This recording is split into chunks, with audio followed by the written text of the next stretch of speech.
खजान में नाम की ट्रेन का एक्सीडेंट हुआ था। मेरे डैडी को भी क्या हुआ कुणाल? तबीयत तो ठीक है ना आपकी? तुम हमेशा अपशकुनों वाली बातें क्यों करती हो मुझसे? तबीयत पूछने में कैसे अपशगुन कुणाल? शायद मेरी आप यूं नाक चढ़ा के शू शू कर रहे हैं तो क्या पूछना फर्ज नहीं बनता मेरा?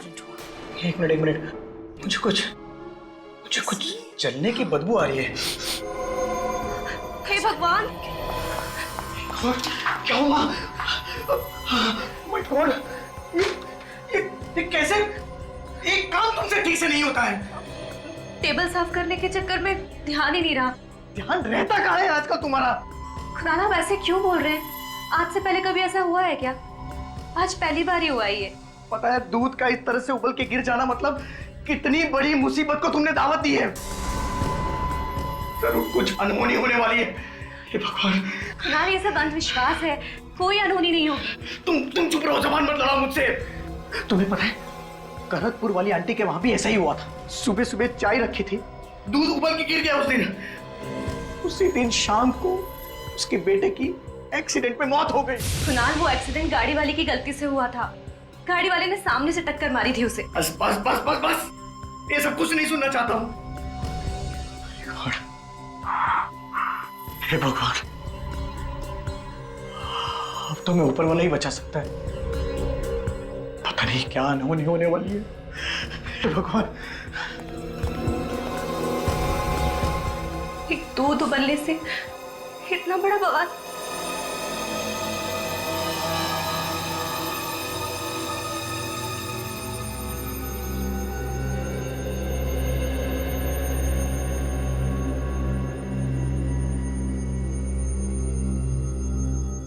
ठीक से संभाल के काम करना, कोई सामान न टूट जाए।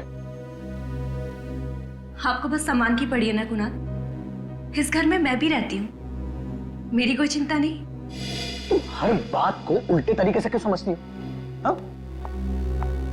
तो कल रात को दूध उबल के गिर गया था, इसीलिए बोल रहा था कि आज थोड़ा संभाल के काम करना, नहीं तो फिर से कोई नुकसान हो जाएगा।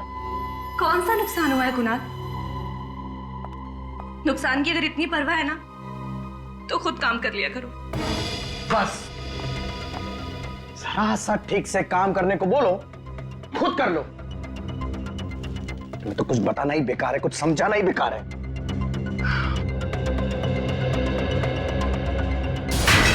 क्या हुआ? Oh my God!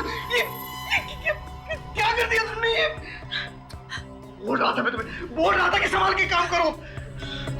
मैंने कुछ नहीं किया कुणाल, मैंने बस हाथ लगाया और ये गिर गया। क्या हो रहा है ये सब? दो अनहोनी हो गई है इस घर में। अब तबाही इस घर में आकर ही रहेगी। अनहोनी को अब कोई नहीं रोक सकता।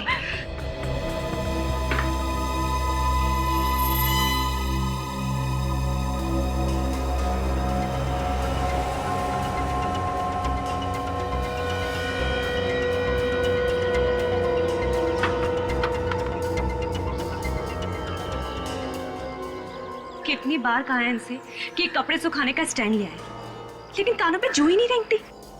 हमेशा अंधविश्वासों में फंसे रहेंगे। ये करने से ये हो जाएगा, वो करने से वो हो जाएगा।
अरे रुकिए, अंदर किधर जा रहे हैं? अरे जाने देना यार, सामान बेचना है। अरे बाहर बोर्ड नहीं पड़ा, फेरी वाला और सेल्समैन को अंदर आना मना है। अरे यार और जाओ तो कहाँ जाओ? ऑफिस में घुसने नहीं देते, हाँ, स्कूल में बेचने नहीं देते, और यहाँ पे तुम लोग सिक्योरिटी वाले बिल्डिंग के अंदर जाने नहीं देते। बहुत देखा तुम जैसे शरीफ आदमी, बाहर कहीं जाकर बेचो अपना सामान।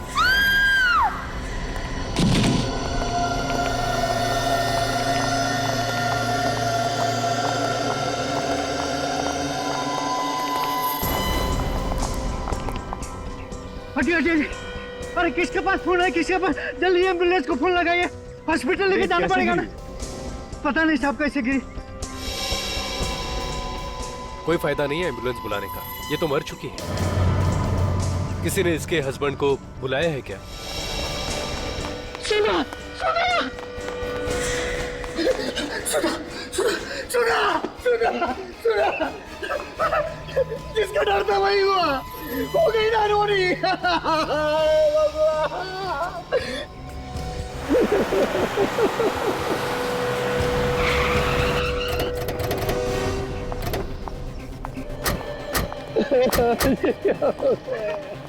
सर ये रही मेरी बैग की लाश।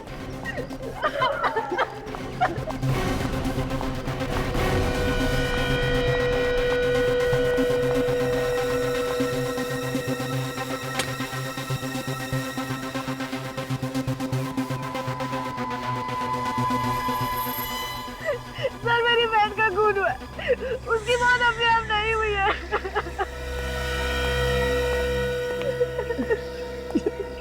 तुम क्या कह रही हो रिया?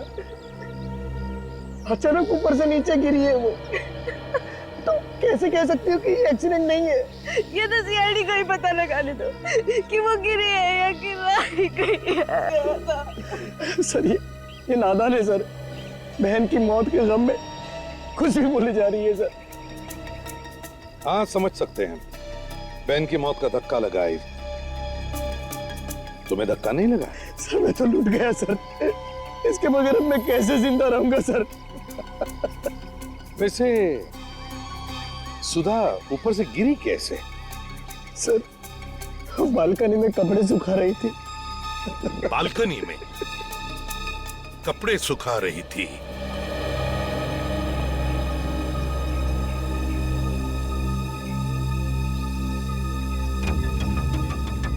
सर लगता है सर के बल गिरी होगी। पैर से फिसल के गिरती तो पैर टूट जाते हैं, झटके में आके गिर गई। मतलब सर जब ये नीचे गिरी, इसकी बॉडी को हवा में पलटने का मौका ही नहीं मिला होगा। 2-4 सेकंड में कैसे पलट जाएगी बॉडी? गिरते समय सिर नीचे ही था इसका। अभिजीत, मुझे तो लगता है सुधा को किसी ने धक्का दिया बालकनी से।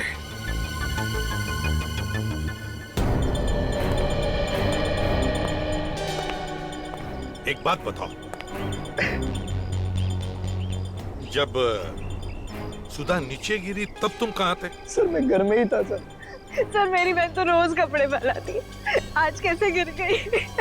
नहीं समझ रही हो रिया, ये एक अनहोनी है, अनहोनी। मैंने बताया था सुधा को अनहोनी के बारे में। कैसी अनहोनी? सर जिस घर में दूध उबल जाए, शीशा टूट जाए, वो घर अपशकुन होता। जिस घर में अपशकुन होते हैं उधर अनहोनी होती ही है सर। चुप रहो, बात खराब मत करो। अनहोनी अपशकुन ऐसा कुछ नहीं होता, समझे? सर जो सच है वो तो सच ही है ना, शायद आप लोगों को मालूम नहीं है सर, एक बहुत बड़ी अनहोनी है सर। अपशकुन का नाम लेके तुम लोग बीवियों को ऊपर पहुंचाते रहोगे और हम लोग खड़े तमाशा देखते रहेंगे, हैं? सर हद है। ये लड़की अकेली नहीं गिरी है, साथ में कुछ लेकर गिरी है। ये कपड़े का टुकड़ा फंसा हुआ था हाथ में, शायद किसी चीज को पकड़ने की कोशिश की होगी इसने। और सर इसके नाखूनों में खाल फंसी हुई है। दिखाओ जरा। ये देखिए।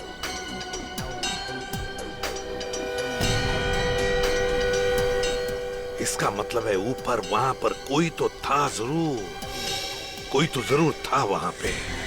तो फिर उसे खरोंच भी आई होगी।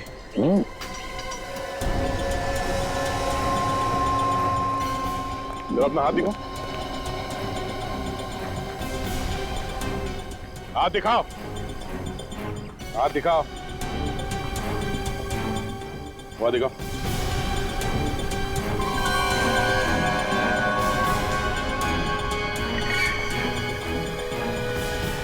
क्या ये?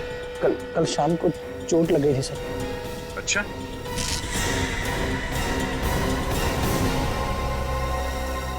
चोट लगी थी या अपनी बीवी के नाखून लगे थे? ऊपर से धक्का दे दिया उसे। मैं अपनी बीवी को क्यों मारूंगा सर? सर उनके आपस में रोज झगड़े होते थे। आग में घी डालना बंद कर। सर पति पत्नी के झगड़े तो हर घर में होते हैं सर। इसका मतलब ये तो नहीं कि हर आदमी खून कर देगा। इसे पहचानते हो? सर ये तो सुधा दीदी के जैकेट का कपड़ा है। ये इसका नहीं है? नहीं सर। तुम्हारा नहीं है? अगर ये सुधा दीदी के जैकेट का टुकड़ा है कपड़े का, तो फिर वो उसी के हाथ में कहां से आया? कैसे आया सुधा के हाथ में? क्यों? सर मुझे नहीं पता है सर। हाँ विक, सर वो जैकेट इन कपड़ों में नहीं है। ओह, जैकेट कपड़ों में नहीं है सर। शायद ऊपर कहीं फंस गई हो। अगर ऊपर फंस गई है तो चलो ऊपर चल के इनका घर भी देखते हैं और वो बालकनी जहां से बेचारी सुधा नीचे गिर गई।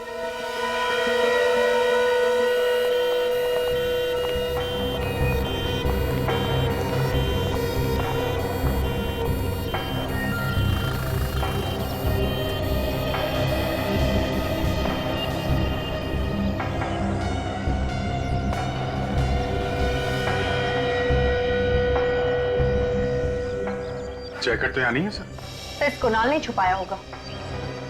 देखते हैं।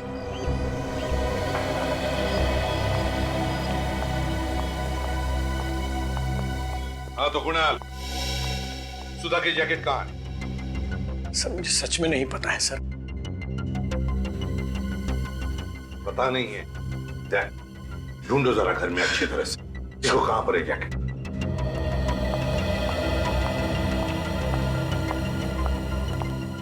तुम्हें पता कैसे चला सुधा नीचे गिर गई है? सर वॉचमैन ने फोन करके बताया था सर। वॉचमैन ने? Yes sir. वॉचमैन इधर आओ। जी साहब। तुमने सुधा मैडम को नीचे गिरते हुए देखा? गिरते हुए नहीं देखा साहब, चीख सुनाई पड़ी, भाग के जाकर देखा तो गिरी पड़ी थी। उस समय बालकनी में कोई था? किसी को देखा तुमने? ये कुणाल साहब? नहीं साहब, मैंने किसी को नहीं देखा। हाँ, कहीं भी नहीं सर वो जैकेट। जैकेट नहीं है? बड़ी अजीब बात है। बालकनी में भी जैकेट नहीं, घर के अंदर भी जैकेट नहीं, सुधा जहां पर गिर पड़ी है वहां पर भी नहीं, बल्कि उस जैकेट का फटा हुआ टुकड़ा उसके हाथ में है। तो फिर ये जैकेट गई तो गई कहां? सर, हमने सुधा की लाश को फॉरेंसिक लैब में भेज दिया है और उसके नाखूनों में जो खाल मिली थी उसका सैंपल भी भेज दिया सर।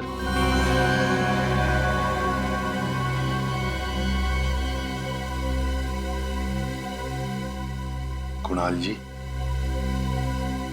फॉरेंसिक की रिपोर्ट आने के बाद तो तुम्हारी मुश्किलें और भी बढ़ेंगी।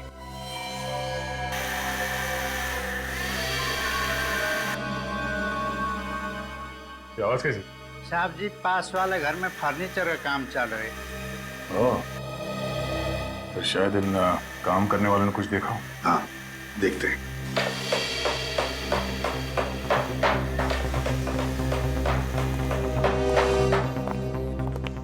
क्या हुआ साहब? आसपास तुम्हारे इतना कुछ हुआ है, तुम्हें पता है भी या नहीं? साहब शाम तक काम खत्म करके दे रहे हैं, तो बाहर क्या हो रहा है बिल्कुल ध्यान नहीं।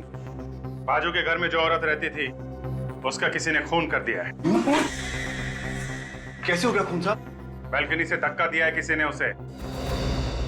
तुम लोगों ने देखा किसी को धक्का मारते? नहीं साहब, हम लोग तो अंदर ही काम कर रहे थे, बाहर क्या हो रहा है पता ही नहीं। तुम में से किसी ने कुछ देखा? नहीं सर, हमने नहीं देखा। क्या तुम्हारे अलावा और भी कोई था तुम्हारे साथ काम करने वाला?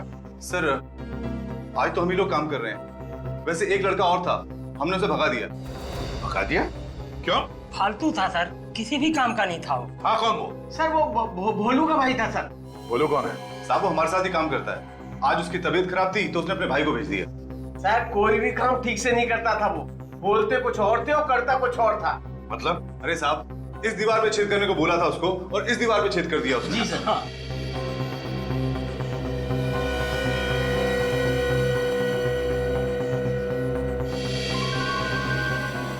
सर ये देखिए सर।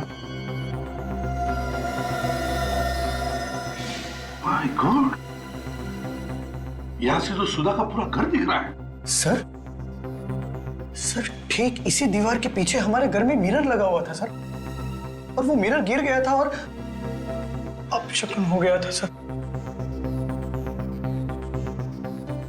बिल्कुल उस तरफ मिरर लगा हुआ था, तो कहीं ऐसा तो नहीं कि किसी ने जानबूझकर ये अपशकुन किया है? हो सकता है सर, मौत को अनहोनी करने के लिए किया होगा। सर ऐसे क्यों देख रहे हो सर? सर मैं सच कह रहा हूं सर,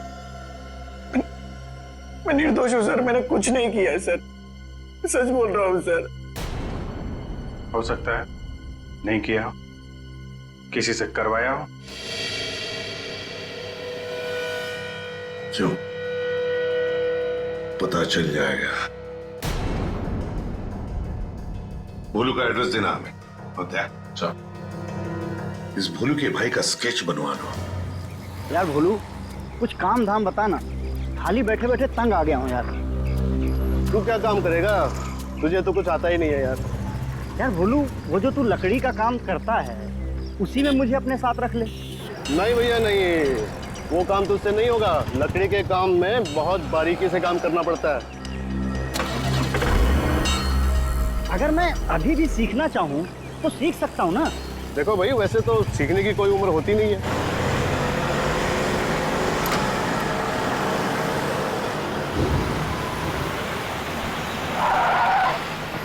ओह फोन है। हाँ साहब नमस्ते, भोलू बोल रहा हूँ साहब। हाँ साहब कल आ जाएगा आपका सामान। हाँ आपके घर पे छोड़ के आऊंगा साहब। जी साहब। हाँ साहब।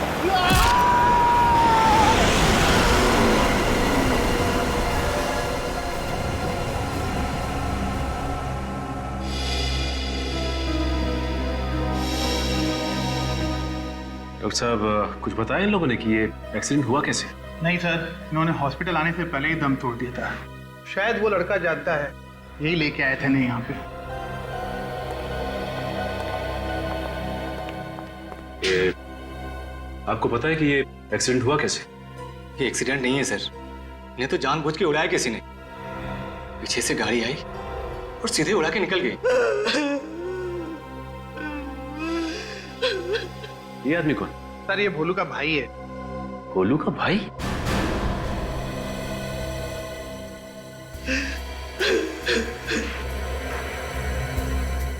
सर स्केच में तो कोई और ही है। अगर तुम भोलू के भाई हो तो फिर ये कौन है? मैं इसे नहीं जानता। नहीं जान? लेकिन ये आदमी तो भोलू का भाई बन के काम पे गया था जहाँ भोलू काम करता है। मगर आज तो काम बंद था भोलू भैया का। क्या? कौन बोला काम बंद था? आज सुबह फोन आया था भैया को, बोला आज काम बंद है। मतलब भोलू की तबीयत कुछ खराब नहीं थी, उसे काम पे आने से किसी ने मना किया था। सर ये सब खूनी की प्लानिंग होगी, उसी ने भोलू को मना किया होगा। अच्छा इस भोलू का मोबाइल कहाँ है? हॉस्पिटल के ऑफिस में जमा है।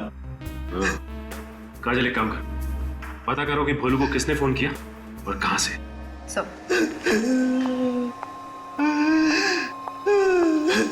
मिस्टर कुणाल, इसे पहचानते हैं आप? नहीं सर, कौन है सर ये?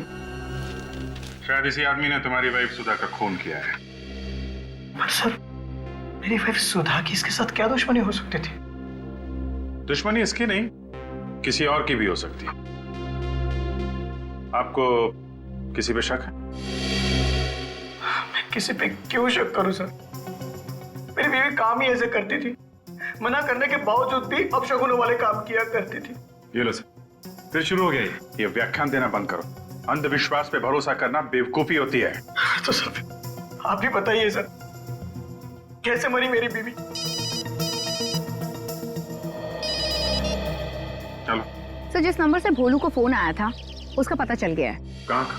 श्रेया फार्मास्यूटिकल्स का। ओके ठीक है। Mister Kunar. Yes sir. Shreya pharmaceutical का नाम सुना आपने? हाँ सर, मेरी वाइफ की एक दोस्त उधर काम करती है। सुधा की दोस्त का नाम क्या है? शिल्पा। दोनों के कैसे रिलेशन है? वो सब तो मुझे सब पता नहीं है सर, पर दोनों अच्छी दोस्त थी। आखिरी बार कब मिले थे ये लोग? परसों सुधा उससे मिलने गई थी सर। मैं खुद उसे फार्मास्यूटिकल कंपनी में छोड़ने के लिए गया था। और परसों सुधा ने क्या कपड़े पहने हुए थे? मेरा यह मतलब है कि क्या सुधा ने वही जैकेट पहना हुआ था? हाँ सर, परसों उसने वही जैकेट पहना हुआ था सर। तो सुधा की मौत की वजह उस जैकेट में ही छुपी होगी। शिल्पा को अरेस्ट करो। सर मेरा ही नाम शिल्पा है। आप श्रेया फार्मास्यूटिकल कंपनी में काम करती? जी हाँ करती हूँ। सुधा परसों आपके साथ थी? थी, मगर बात क्या है? शिल्पा जी, आपकी दोस्त सुधा का खून हो गया है। खून? मगर कैसे? किसी ने धक्का दिया था उन्हें। धक्का? किसने? वही जानने आए हम लोग। आप मुझसे क्या जानना चाहते हैं? मुझे क्या मालूम? आपको सब कुछ मालूम है, क्योंकि सुधा के खून में आपका भी हाथ है। मेरा हाथ? लेकिन मैं क्यों मारूंगी उसे? जैकेट के लिए। तुमने जैकेट के लिए सुधा को मारा है।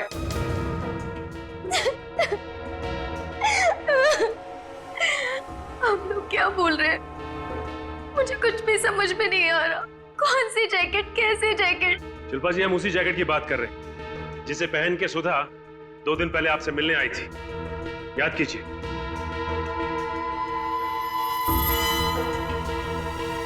जैकेट पहनकर तो आई थी, लेकिन मुझे उस जैकेट की क्या जरूरत है? मेरे पास तो बहुत सारी जैकेट है मेरे कबर्ड में। काजल, जरा इनका कबर्ड चेक करना। सर। अच्छा, वैसे सुधा उस दिन आपसे मिलने क्यों आई थी? हम साथ में शॉपिंग गए थे। कंपनी के अंदर या कंपनी के बाहर कोई ऐसी चीज हुई जिसे देख के आपको कुछ अजीब सा लगा? उस दिन हम थोड़ी देर के लिए कॉफी पीने बाहर गए और जब लौट के आके देखा तो कंपनी में ताला लग चुका था। तो इसमें ऐसी अजीब सी बात क्या है? हो सकता है ऑफिस बंद करने का टाइम हो गया। ऑफिस बंद करने का टाइम नहीं हुआ था। पूछा तो पता चला कि तलाशी हो रही। तलाशी क्यों हो रही? शायद कुछ चोरी हो गया था। वो जैकेट नहीं मिला। जब आप दोनों कॉफी पीने गए थे तो उस वक्त सुधा ने वो जैकेट पहन रखी थी? नहीं सर, जैकेट तो अंदर ही रखी थी ऑफिस में, चेयर पे। मतलब जब ऑफिस में चोरी हुई थी तो चोर ने वो चोरी का सामान निकालकर उस जैकेट में डाल दिया। मगर सर, ऐसी क्या चीज हो सकती है उसमें जिसे हासिल करने के लिए सुधा का खून कर दिया किसी ने? काजल, कुछ ना कुछ तो है जो बहुत इंपॉर्टेंट था और वो अभी उस जैकेट में छुपा हुआ है।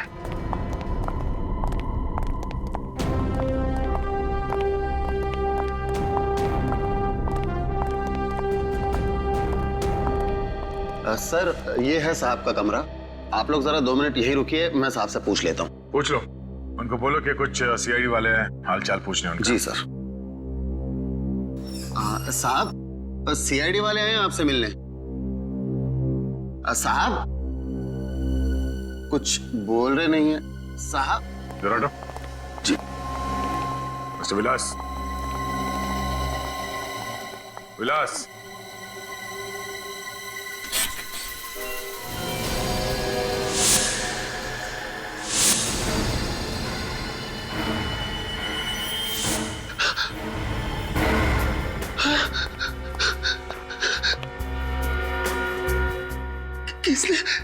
किसने मार डाला मेरे साहब को? तुम तो यहीं पे थे ना? हाँ? जी, मैं यहीं पे था। मैं बाहर बैठा हुआ था, मुझे पता नहीं साहब को किसने मार दिया। ऑफिस के बाकी के लोग कितने बजे गए यहाँ? सब लोग 6 बजे के आसपास चले गए थे साहब। और सबके जाने के बाद कोई आया था यहाँ पे इनसे मिलने के लिए? कोई नहीं आया साहब, कोई भी नहीं। किसी के चीखने चिल्लाने की आवाज सुनी तुमने? नहीं साहब, मैंने कोई आवाज नहीं सुनी। कोई आवाज नहीं सुनी। एक खून हुआ यहाँ। कमरे की सारी चीजें अपनी जगह पे है, कोई उथल पुथल नहीं हुआ है। उस आदमी ने अपने आप को बचाने की कोशिश नहीं की होगी। और सब चाकू भी सामने से मारा है। उसका मतलब है विवेक, खूनी विलास के कोई जान पहचान का ही था, जिस पे विलास को कोई शक नहीं था। उसने चाकू निकाला और अचानक इसके छाती पे घोंप दिया। सर कहीं ये खून उस चोरी की वजह से तो नहीं हुआ है जो यहाँ हुई थी? 3 दिन पहले यहाँ पे किस चीज की चोरी हुई थी? सब वो तो किसी को भी नहीं मालूम, सिर्फ विलास सर और करण साहब ही जानते थे बस। करण साहब? ये करण कौन है? इस कंपनी के दूसरे मालिक है वो। हाँ साहब, उस दिन इन दोनों के बीच में झगड़ा भी हुआ था किसी बात को लेकर। झगड़ा हुआ था? जी। और ये करण आज कितने बजे निकला ऑफिस से? सबके साथ ही निकल गए थे भाई, करीब 6 बजे के आसपास। 6 बजे के आसपास? हाँ। ऐसी कौन सी चीज है जिसकी चोरी की बात इन दोनों ने किसी को नहीं बताई, और फिर दोनों के बीच में झगड़ा हुआ, और फिर आज ये विलास का खून? कहीं इस खून के पीछे करण का हाथ तो नहीं है?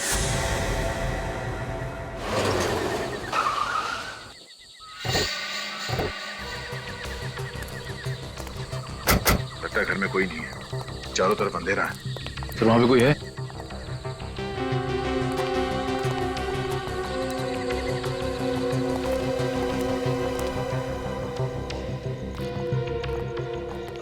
आप लोग करण सर से मिलने हैं?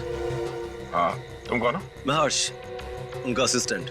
तो तुम भी श्रेया फार्मास्यूटिकल में काम करते हो? जी। तो फिर यहाँ बाहर क्यों खड़े? मुझे करण सर का फोन आया था, उन्हें मुझसे मिलना है। इनफैक्ट मैं तो पुणे निकल गया था, बीच रास्ते से मुझे वापस आना पड़ा, लेकिन यहाँ पर आकर देखा तो सर मुझे भुला के पता नहीं कहाँ चले गए। घर बंद है। अच्छा, कब से खड़े हो यहाँ पे?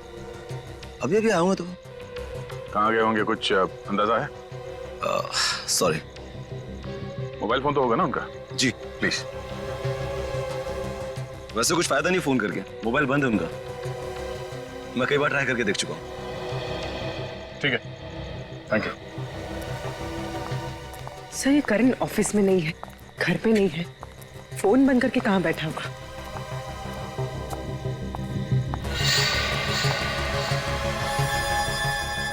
अगर ये पुणे से 60-70 किलोमीटर गाड़ी चला के लाया है तो गाड़ी गर्म होनी चाहिए थी, मगर कार का बॉनेट तो ठंडा है। झूठ बोल रही है, मामला कुछ और ही है। सर, इस करण का फोन बंद आ रहा है। ठीक है, कोई बात नहीं, फिर कभी आके मिल लेंगे। चलो बैठो।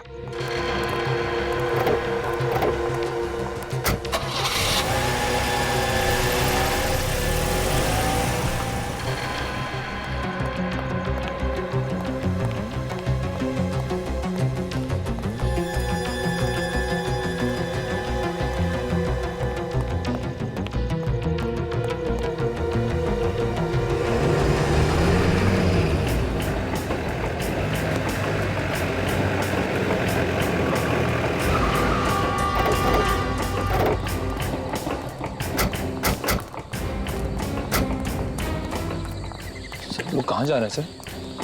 फिर तुम्हें मेरी तरह बनना है तो हालात और मौका देके मुंह खुला करो।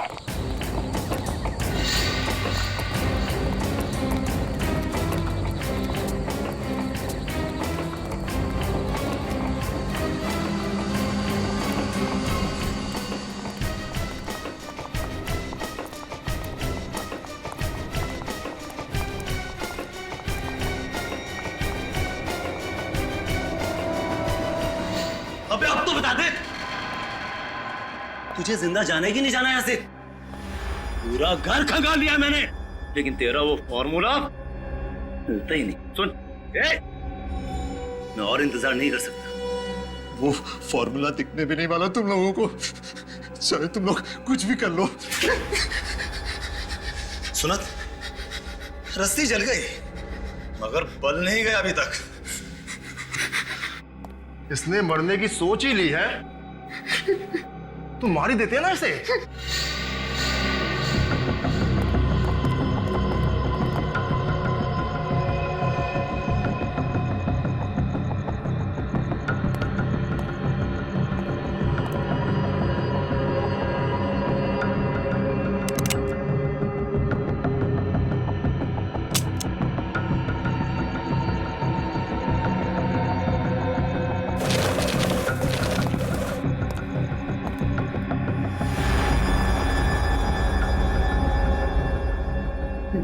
मैं मर जाऊंगा ना तो भी तुम्हें कुछ नहीं मिलेगा। जब मौत सामने दिखती है ना तो अच्छे अच्छों की पैंट गीली हो जाती है। तुझे लगा मैं झूठ बोल रहा हूं?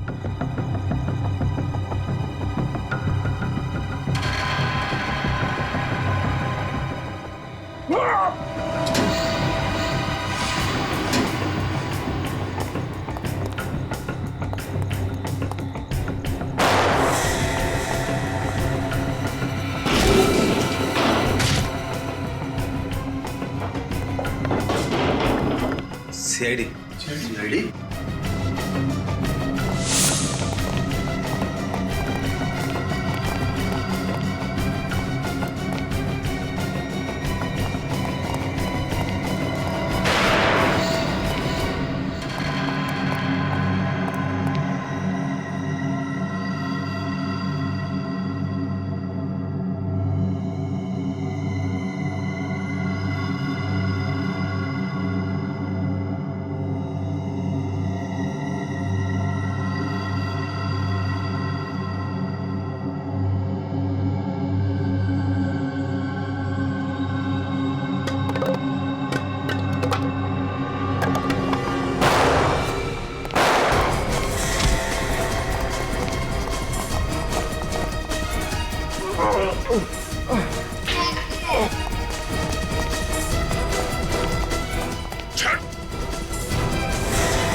सीआईडी को बेवकूफ समझा तूने। सर इन लोगों को छोड़ना मत। सर ये लोग लाखों लोगों की जान लेना चाहते हैं।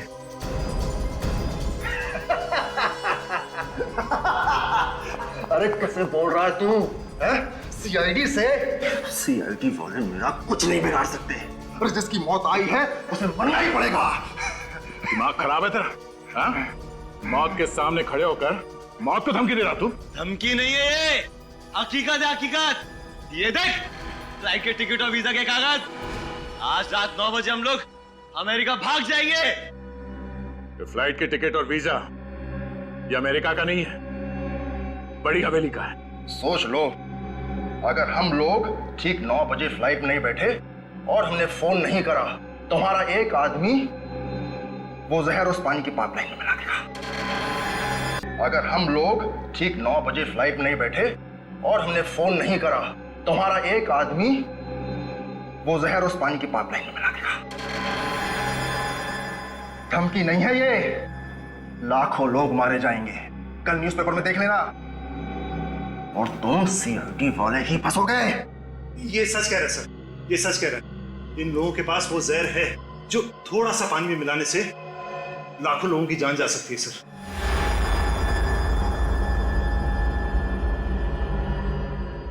मगर सर ऐसा कोई जहर बना ही नहीं है। ये गलती मुझसे ही हो गई थी, मैंने ही वो जहर बनाया सर। मगर तुमने वो जहर बनाया क्यों? सर बनाना तो नहीं चाहता था मगर बन गया। लेकिन उसके बाद मैंने वो जहर डिस्ट्रॉय करने की बहुत कोशिश की, लेकिन विलास ने मुझे रोक दिया। विलास ने क्यों रोका आपको? सर क्योंकि विलास चाहता था कि हम उस जहर पर और रिसर्च करें। वो चाहता था कि उसे और मात्रा में बनाकर हम मार्केट में उतारें, लेकिन मैंने ऐसा करने से मना कर दिया सर। तो फिर वो जहर इनके पास पहुंचा कैसे? सर ये लोगों ने वो जहर हमारे लैब से चुराया। ये राम कहानी बंद करो और हमें एयरपोर्ट छोड़ने का इंतजाम करो। 7:15 बज चुके हैं। अब लोगों को बचाने के लिए तुम्हारे पास सिर्फ 45 मिनट ही बाकी हैं। तू यहाँ क्या खड़ा है? जा फॉर्मूला लेकर आ।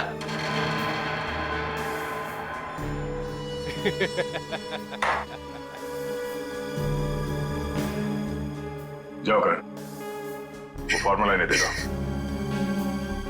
अगर फॉर्मूला इनके हाथ लग गया तो ये लोग उसका गलत इस्तेमाल करेंगे।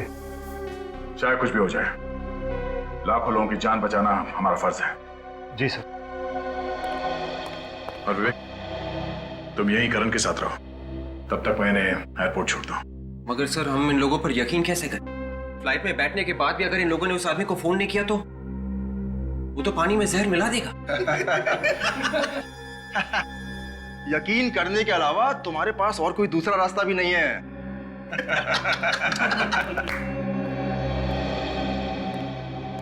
सर वो फॉर्मूला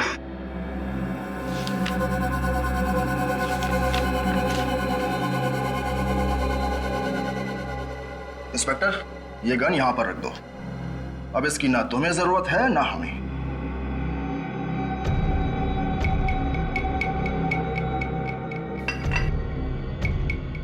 अपनी गन भी रख दो इंस्पेक्टर।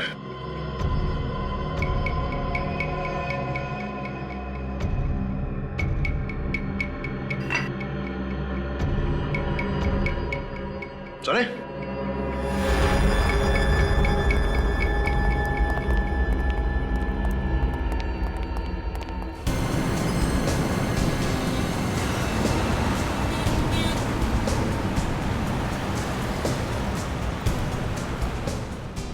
ये तू कहाँ ले जा रहा है?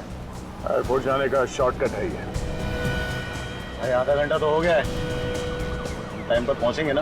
अरे हर्ष, तू टेंशन क्यों लेता है यार? ये तो सीआईडी की जिम्मेदारी है। फ्लाइट के अंदर तक बैठा के आएगा ये हमें। लेकिन मुझे तो इन सीआईडी वालों के चेहरे पे बिल्कुल भी टेंशन नजर नहीं आ रहा। सीआईडी का बहादुर सिपाही है, ऐसे ही थोड़ी ना टेंशन आएगी इसे।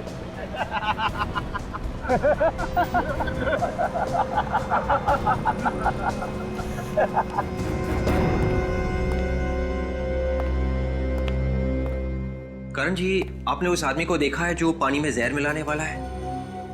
नहीं सर। फिर आपने ऐसा क्यों कहा कि ऐसा एक आदमी है? क्योंकि उपेंद्र ने फोन पे एक आदमी को कहा था तैयार रहना। कितने बजे? यही कोई 6:45 बजे। कितनी देर बात की थी? लगभग 15 सेकंड।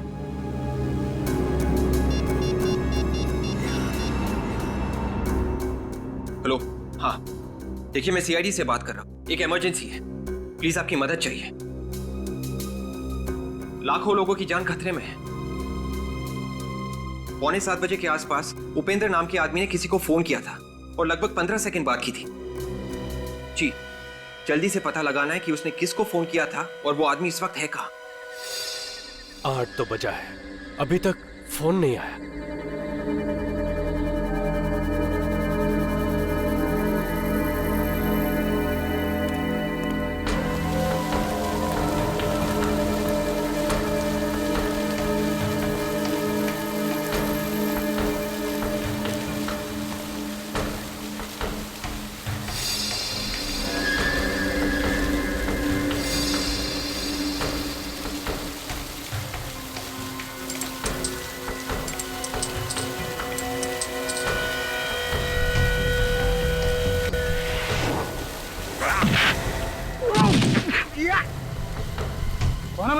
फरिश्ते।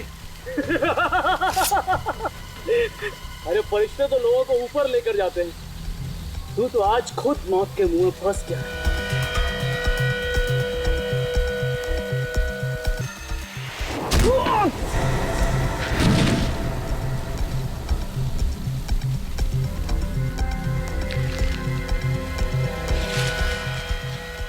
मैंने कुछ नहीं किया, मैंने कुछ नहीं किया।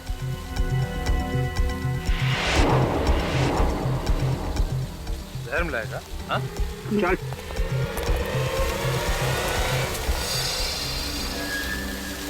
अरे 8 बज गए, 8 कहाँ पे घुमा रहा है मैं? तू तुम्हें क्या लगा कि मैं तुम लोगों को एयरपोर्ट लेके जा रहा हूँ अमेरिका जाने के लिए? हाँ, अब मरेंगे, अब करोड़ों लोग मरेंगे, कोई नहीं बचा सकता उनको मरने से। हर्ष, तू फोन लगा अपने आदमी को, बोल उसको अभी जहर मिलाए पाइपलाइन। लगा लगा फोन लगा। अभी तक तो सीआईडी वालों ने तुम्हारे लोगों को पाताल से भी ढूंढ के निकाल लिया होगा।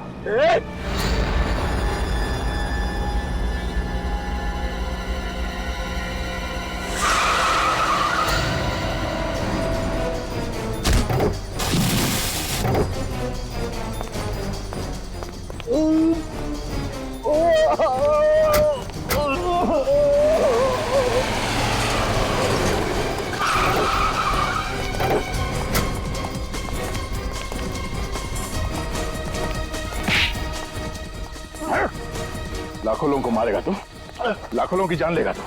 हाँ, किसी की जान लेना इतना आसान है?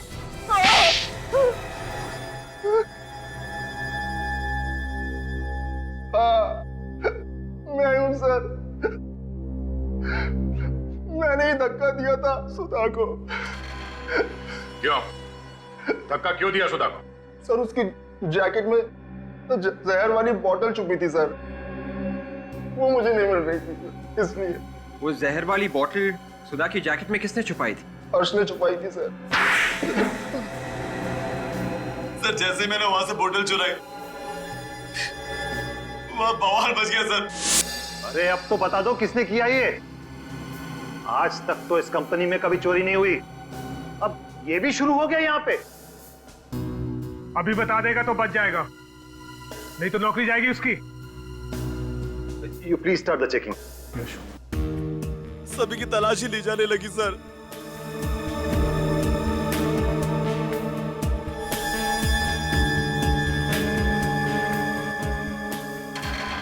और मैंने वहां पर सुधा की जैकेट देखी।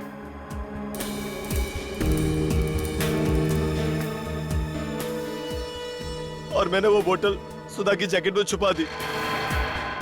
और सब कुछ चेक होने के बाद मैंने वो बोतल निकालने की बहुत कोशिश की, पर मुझे मौका ही नहीं मिला और सुधा वहां से चली गई। फिर क्या किया तुम लोगों ने? मैंने सुधा के घर के चक्कर लगाने शुरू कर दिए। हमें किसी भी कीमत पे वो जहर की बोतल चाहिए थी। फिर मुझे पता चला कि सुधा का पति अंधविश्वासी है। और इसी बात का फायदा उठाया तुमने। भोलू को फोन करके बोला कि काम पे मत आ, और उसका भाई बन के वहां पास वाले फ्लैट में गए काम करने। हाँ? और सुधा के घर में शीशा गिरा दिया। फिर तुम सुधा के घर गए, जहां बालकनी में वो कपड़े फैला रही थी। हाँ, उसने वो जैकेट धो दी थी। वो जैकेट को टंगी हुई देखकर मैं बहुत परेशान हो गया। मैंने उस जैकेट को लोने की कोशिश की, तभी सुधा ने मुझे देख लिया। और उसी खींचातानी में तुमने सुधा को धक्का दे दिया। हाँ सर। और विलास को क्यों मारा? विलास को हमारे बारे में सब कुछ पता चल गया था। उसने धमकी दी कि वो सीआईडी को सब कुछ बता देगा, इसलिए उसे भी मारना पड़ा। गुनहगारों को भगवान तो क्या, कोई भी माफ नहीं करता। दो बेगुनाह लोगों की जान ली है, कम से कम फांसी होगी। फांसी।